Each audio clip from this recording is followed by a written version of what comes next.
probably come back up here in a few.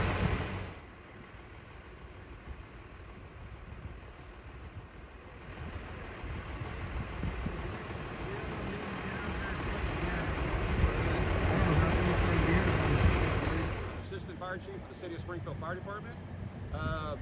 Shortly after 4 today, we were dispatched to the 900 block of East Walnut for reported fire in a building.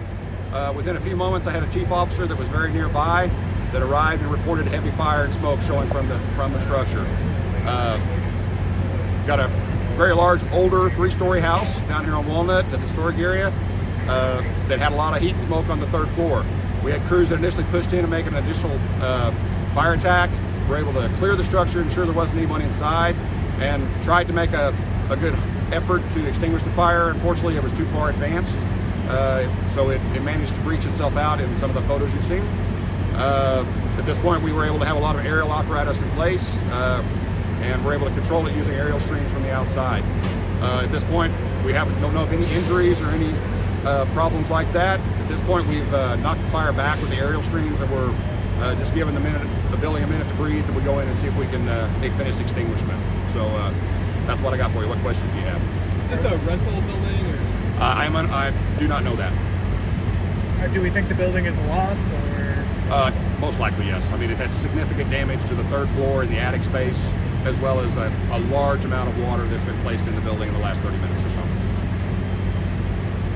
About how many people would you say live here? It's hard to say. I'm down here. If this was broke up into small apartments, there could be 3 or 4 families or 3 or 4 apartments in there. So there could be 6 or 8, 10 people the size of that house. Again, I don't know if it's a rental or not, so I don't know for certain, how many people are in there. But I mean, you can imagine one of these large 3 stories, they can hold a lot of people. Is there anything particularly difficult about this fire? Honestly, it's just the size of it. These older structures like this, they can cause us a lot of problems. A lot of times they're what we call balloon frame construction, where a fire can start down low and run up through the sides of the walls because there's not any fire blocking to stop it. Not sure yet. The fire marshals have to investigate and see if they can determine a location as far as where the fire originated. The biggest thing was initially this call came in as 1 Parkway Place, so it gave us a high-rise fire, a dispatch, which is a large number of apparatus.